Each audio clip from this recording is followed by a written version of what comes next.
Hey everyone, welcome to the Canine Culture Podcast, where we talk about everything dog. Q&As with veterinarian professionals, rescue operators, everyday topics. We cover everything dog on this podcast. So make sure you subscribe to the Canine Culture Podcast on your favorite podcast platform, and make sure you're following us on social media on both Instagram and Facebook. Thanks again for listening. Now here's that next episode. Hey everyone, welcome to the Canine Culture Podcast. This is your host, Brittany, and today we're joined by Carter. He is with CBD Dog Health, and we're going to talk about senior dogs and the senior dog study that was recently conducted. So, Carter, thank you for joining us. Thanks for having me, Brittany. I've been looking forward to this.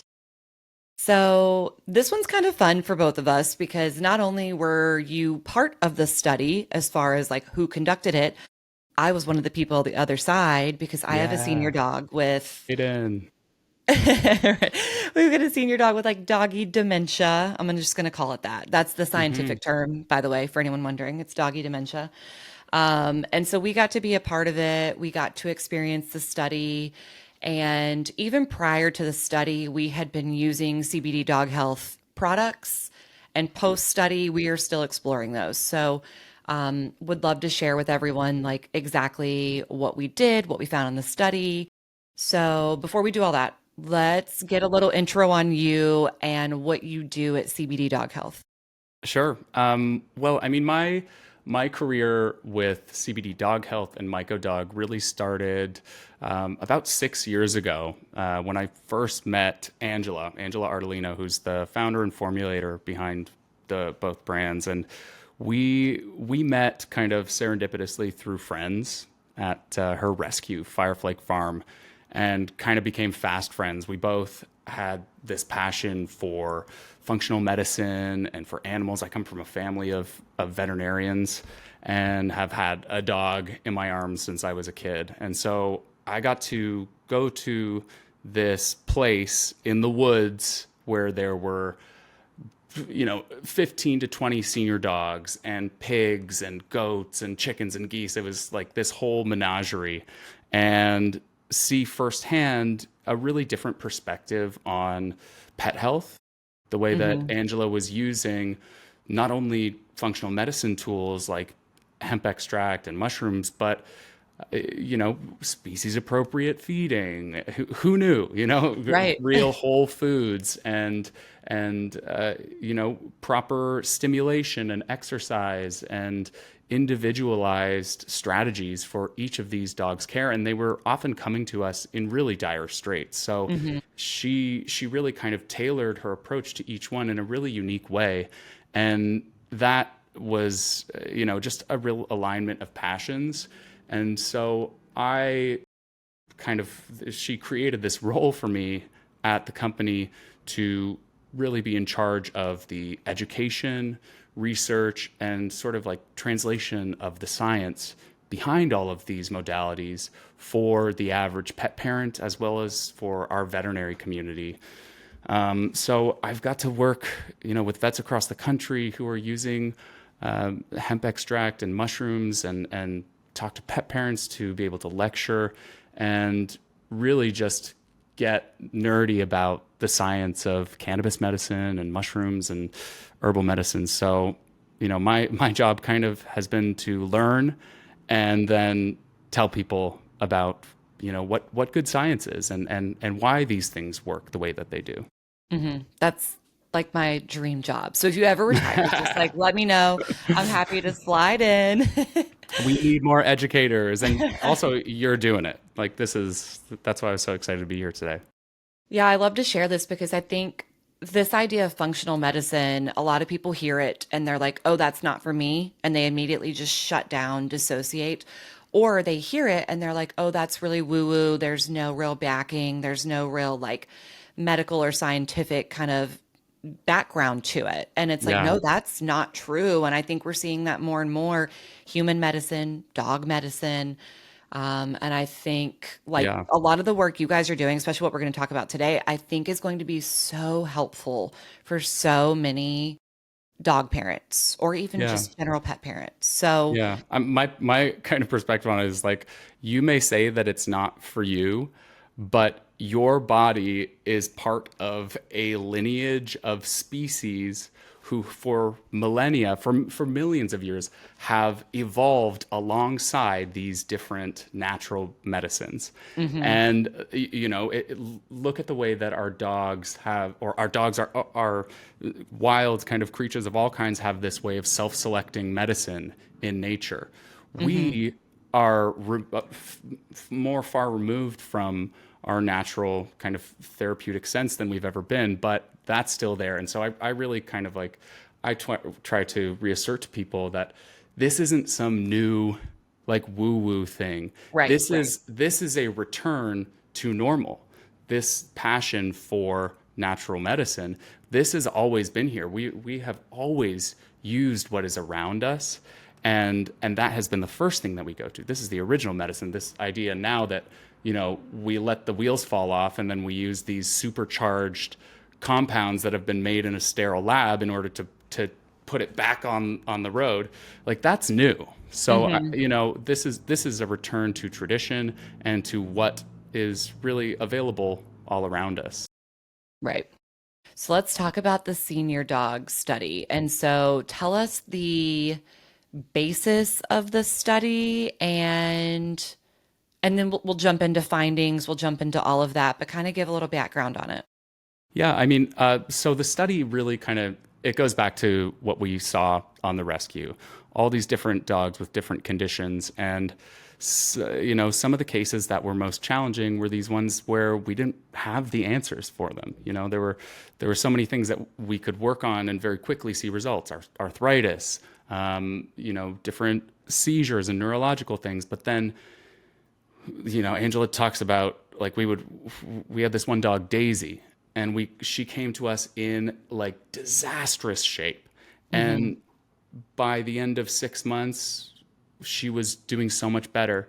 And still, she came to a point in her life where cognitive decline and neurodegeneration just kind of swept in and Mm-hmm. totally, she faded before our eyes so quickly when we thought that we had saved this dog, and it Right. was heartbreaking. Mm-hmm. I love this dog. She was so cute. But that was kind of the inception where we're like, we wish we had these mushrooms then. And so Angela created these products, and we started seeing basically what we have known through traditional medicine for thousands of years. And then we came to the place where we have all these cases, and our vets are using it, and pet parents are having amazing results, and still people are being like, well, that's woo woo. Yeah. That stuff doesn't work. Vets saying we don't have enough clinical research to support using this or recommend this. And so we've wanted to do this for a long time, and we went, all right, fine, we'll do it. Yeah. And so we got it started, and worked really hard. Kind of the first hurdle was really kind of figuring out how do you do good science. Mm-hmm. Because there's a lot of ways that you can produce research and skew it so that it makes it look like your findings are better than they are. And Right. there's you want to make sure that it passes the litmus test of peer review, and that we can send it to all of our vets and say, hey, we're really excited about this. Send me your feedback. And they don't read it and go, no comment, Yeah.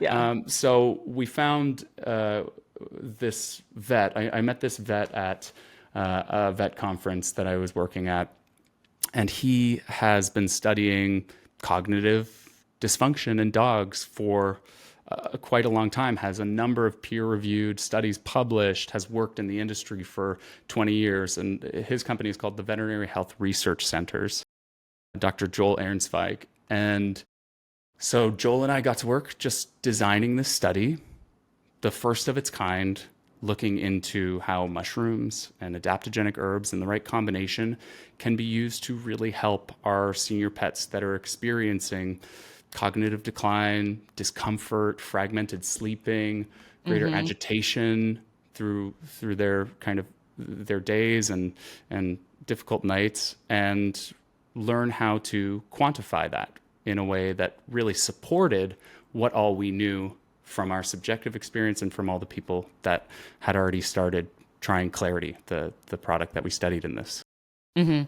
Before we started the study, we had two senior dogs on Clarity, but we were only doing, I want to say half a dropper. It might have been half or it might have been a full. And with the study with Titan, I want to say we did two droppers in the morning and two at night, which is Hmm. still the regimen we're on. And we've actually tweaked and added. As I was telling you off air, CBD Dog Health has like a bundle, or it's CBD Dog Health Mm. slash MycoDog, the bundle with the actual CBD product that's like 1,000 milligrams, which Yep, that's our I Heal, the always, green bottle. yeah, the green bottle. And so, and I think that it might even, the way it says bundle, it might say like senior dog or it says something like that. Hmm. And I was always doing a lower CBD dose and I started to look into like, is there a max or what's the Mm. threshold or like where do we get the most efficiency?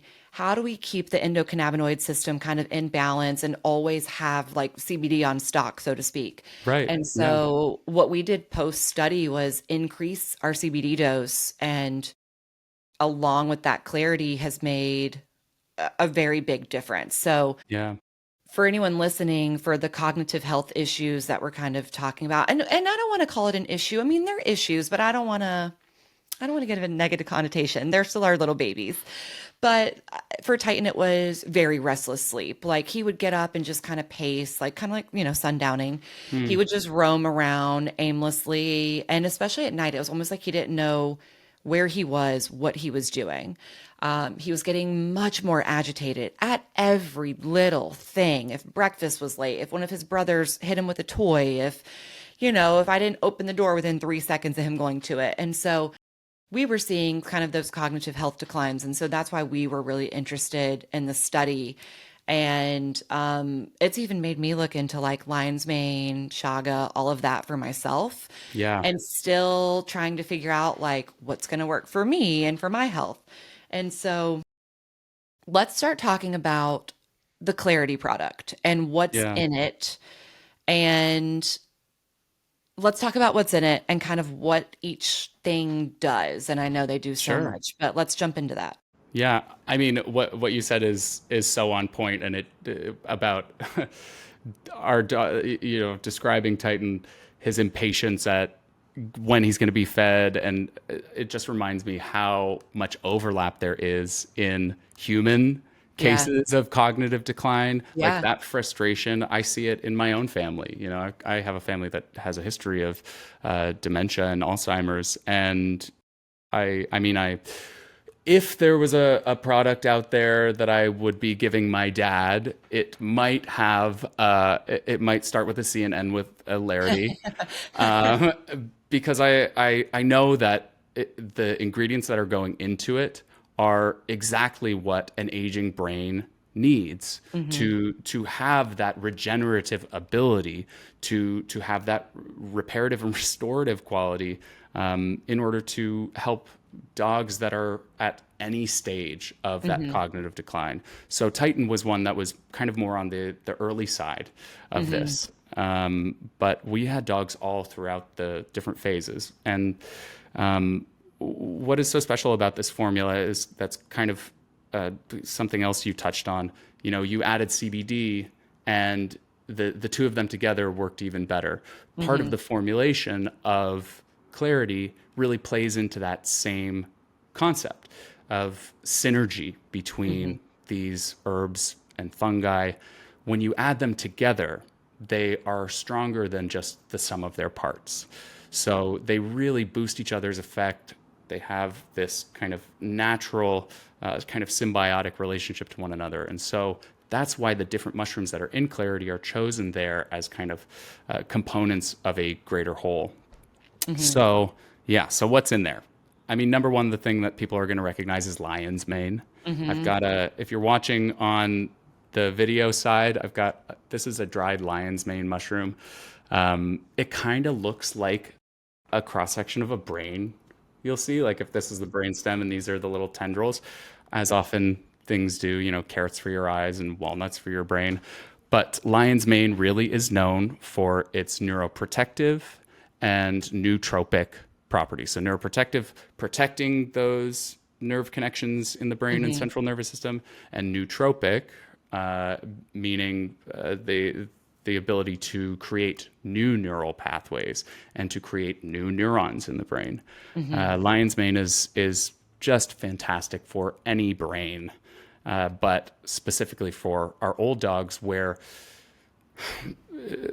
neurogenesis is much lower as we age. The brain does not create as many new neurons as we age. That really goes on the decline the older that we get, for a number of different reasons. It can be caused by just normal aging of the brain. It can be caused by inflammation. A lot of low-grade inflammation, as we know, can be the root of so many different chronic diseases. And that is one that is definitely not spared in terms of cognitive function. So lion's mane, great for the brain, also great for gut health. What else? We've got reishi in there. Reishi is one of the cornerstone therapeutics in traditional Chinese herbal medicine. It's known as the mushroom of immortality. Reishi's been extensively studied for its basically just its ability to regulate stress, inflammation, immunity in the body. They've done studies about reishi for the way that it can affect sleep and help improve interruption in sleep with stress. So that's another one that I really love. Do you know anything about cordyceps? I know I've read about it and I know that they're great, but I always forget after you talk about reishi and lion's mane, the rest are like, oh, like cordyceps, shaga. I'm like, they're Yes. good, but like what do they do? So I like never remember exactly what they do. Yes. So if you're gonna take anything away from this talk, my personal favorite is cordyceps.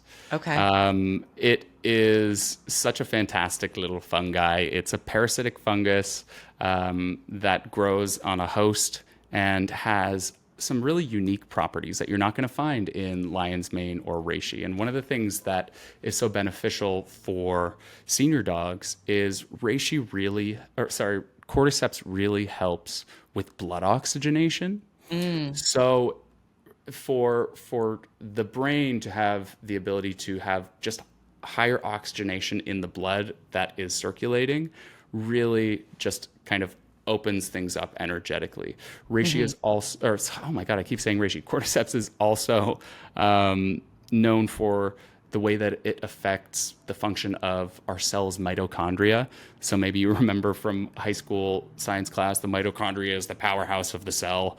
The only thing I remember, but It's yes. literally, it's all I took away. So cordyceps helps the mitochondria create more ATP, which is adenosine triphosphate. It's basically like the energetic building block of a cell.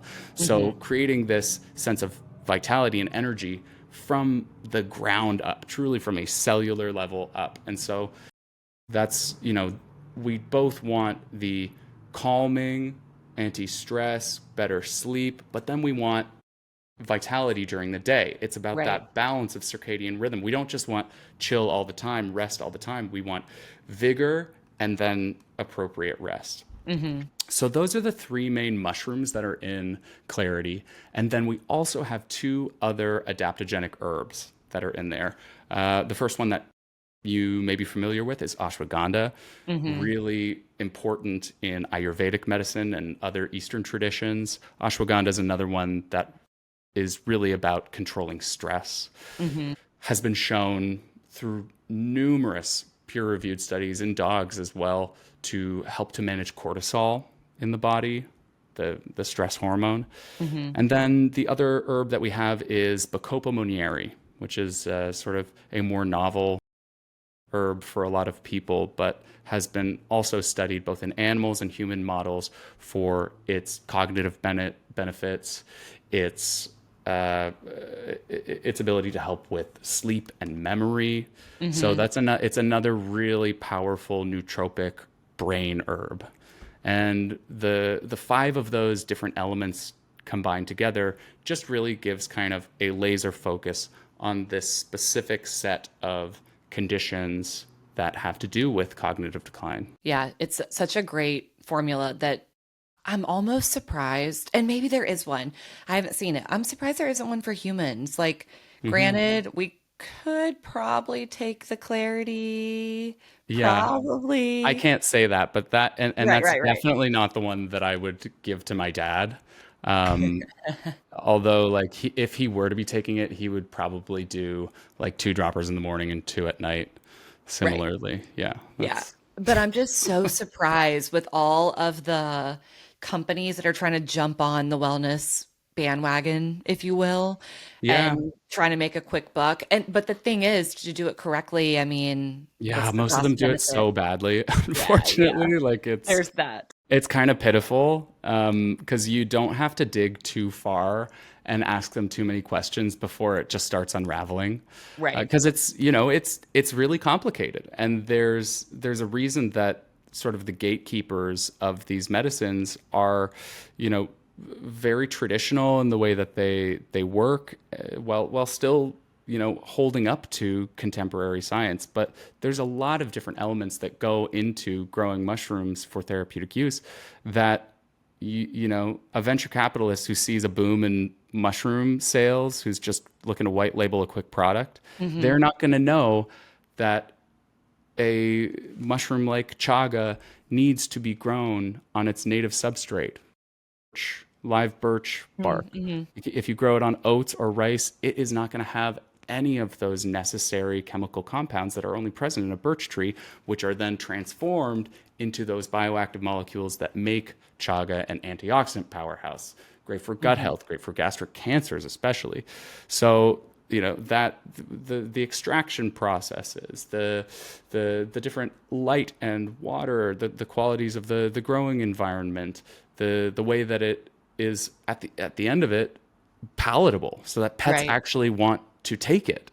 You Yeah. know, a lot of Yeah. these mushrooms, they're quite bitter, and so if you have just like a ground up reishi, and you're trying to help a dog with a degenerative disease, they're in a really tough place. They won't eat their food. That's a big problem. So Hmm. that's really why I love having something in a tincture form that's super concentrated, that is palatable, even for cats. Hmm. Right. Yeah. So let's talk about how many dogs did the study and for how long, and Hmm. then the ultimate outcome and what you guys found. Yeah, so it was 30 dogs over an average of 84 days, and that contains a primary monitoring phase where we just do a level set of their different kind of behaviors, their daily routines, how much they're sleeping, how active they are. Then we go into the portion where we are supplementing them with clarity, starting twice a day, depending on their size and weight, adjusting the dosage slightly, and then monitoring them thereafter for between 6 to 8 weeks. Some of them we were able to monitor for longer, and then kind of wrapping it up at the end. So about, yeah, 3 months in total on average with the whole kind of process. Hmm. And the way that we structured this was to include a pretty broad spectrum of different cases, all exhibiting the kind of same basic signs of cognitive decline. And the way that we were able to screen these was through this validated survey of different questions that really take a deep look at CCD. Hmm. And so it's called DISHAA. DISHAA is the acronym: disorientation, interaction, sleep wake, house soiling, anxiety, activity. So it's kind of, these are the broad groups that we look at when we're looking at cognitive decline and just kind of dogs getting older. So we're really focusing on this specific condition, but Hmm. what we learned from it goes far beyond just CCD. You know, there were so many dogs that came in with concurrent conditions and comorbidities that Hmm.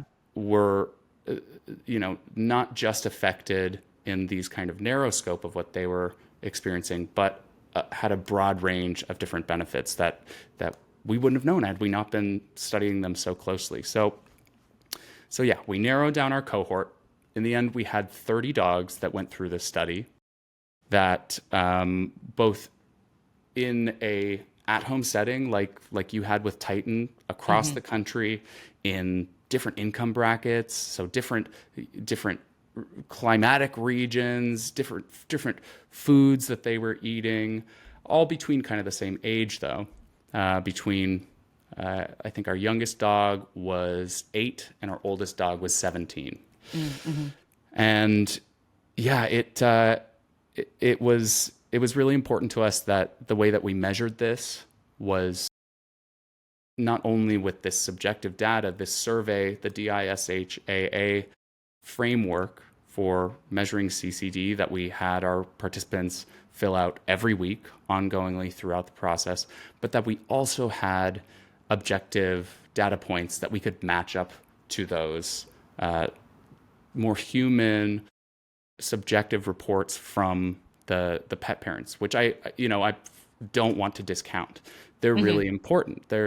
It really helps to paint the picture and also helps us to draw patterns from what can just be cold, hard data. So using the survey with the data that we got from wearable collars that were activity monitors, sleep monitors, so we were able to measure how long they were sleeping through the night, how many interruptions there were, whether they were large interruptions or small, just kind of a rustle. Then during the day, we can see how much time they spent active, how much time they spent with vigorous activity. It can even measure through different AI tools behaviors like pacing and some others that are really pertinent to this study. And then finally, the last layer of sort of adding another dimension of robustness to the data collection was measuring blood biomarkers like CRP and BDNF. And so these were done with a section of our cohort that was in clinic. CRP, just for everybody out there, is an inflammation marker in the body. It's a generalized inflammation marker, shows high inflammation in the body when it's high. If CRP is low inflammation. BDNF is the other biomarker that we measured, and that stands for brain-derived neurotrophic factor. So it indicates new neurons being created by the brain. So yeah, those were our three kind of ways to kind of align data and understand what was happening so that we could then make our conclusions. And then what was the overall result that you guys found at the end? I mean, it was pretty fascinating. We knew from our experience that the majority of pets who started using Clarity had pretty quick responses. And in a matter of weeks had changes in their behaviors, their quality of life. And what we found in the study was that 81% of the dogs in our study either had a stabilization or improvement in their cognitive scores. So it was an overwhelming majority of the dogs that we were working with.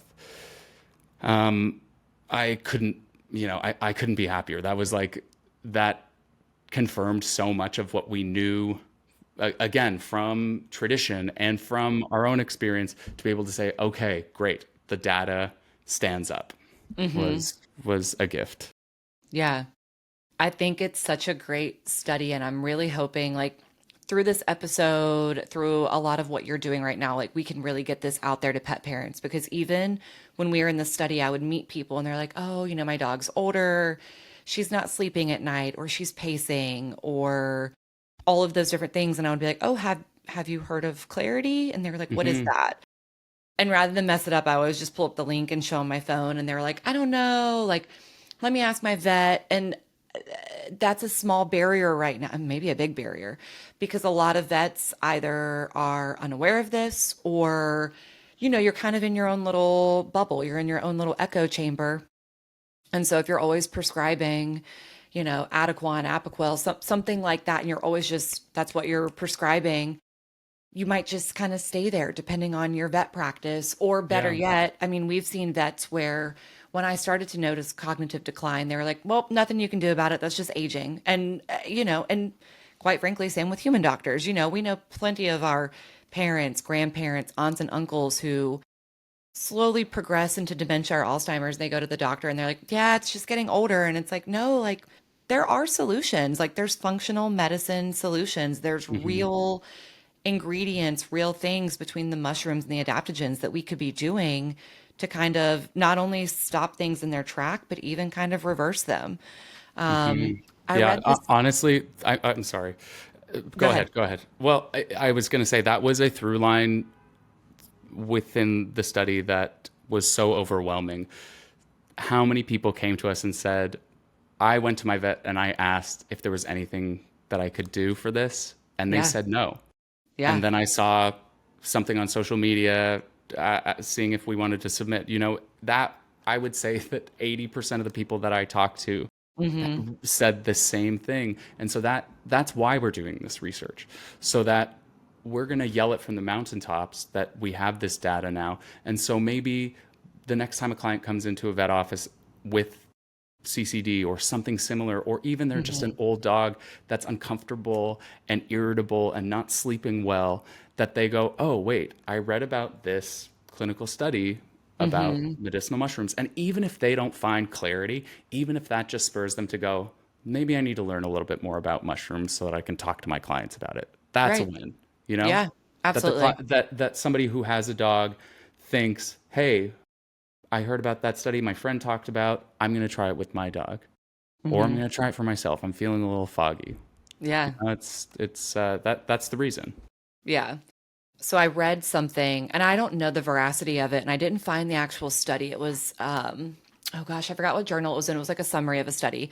And they said within 2 weeks of taking lion's mane, and so not even any of the others, they found that neural pathways were basically being fixed, for lack of Mm, a better term, mm, and over time developing new neural pathways at so mhm, long as you stayed on the lion's mane. And they did find if you came off of it, and I think it was if you came off of it for more than 2 weeks, those new pathways would start to kind of disintegrate. They would kind of go mm, away. mm. Gosh, I wish I would have found it before we started, but that was just really interesting to me. And just even the accessibility of something like that I kind of came across is just, it's not truly accessible yet. But Mhm, I mhm. think if we keep preaching the good word, maybe Yeah, we can get this information out there. absolutely. It's a really interesting point that you bring up. The question of, well, how this is going to work really quickly, create these new neural pathways potentially, and then does my dog just have to be on this for the rest of their life? Is it just going to wear off when I stop giving it to them? And number one, we need more research. Hmm. We're just one little baby company that's funding a study, and to study it for years and see what happens when we're on this for longer. I mean, that's something that we want to do. Hmm. But what I would say to that is, number one, we know that the safety profile of these mushrooms and adaptogens is really high. Hmm. And also, there is no silver bullet for longevity. And so if you are using medicinal mushrooms and hemp extract and other herbs, and they help and they give your dog more vitality, more energy, better rest, don't stop there. Look, use that energy during the day when they're feeling better to walk with them, to Hmm. take them out, to enrich their environment, to play with them more, to learn more for yourself about different dietary things that you can add into their life, so Yes. that all this neuroplasticity and this excitement that you're getting in the brain and the central nervous system is supported holistically throughout Hmm. their life. Because so much of cognitive decline and neurodegeneration and just getting older is it is we have these amazing tools, but it's about a whole lifestyle. Right. It's Exactly. about nutrition, exercise, community, Hmm. connection. What's the best thing for the brain? Love and friendship. Yeah. Yeah. Yeah. Well, where can people find the Clarity product or any of the other products that we've talked about? So it's really easy to find us. We are at Mushrooms for Dogs on Instagram and on Facebook, and then CBD Dog Health, which is our sister company that makes all of our full spectrum hemp extracts with other herbs. That is at CBD Dog Health, and you can follow me on Instagram at The Functional Pet. Awesome, Carter. Well, thank you for coming on, and we're just going to keep spreading the word. So if you hear this, hit the share button. Thank you. Thanks a lot, Brittany.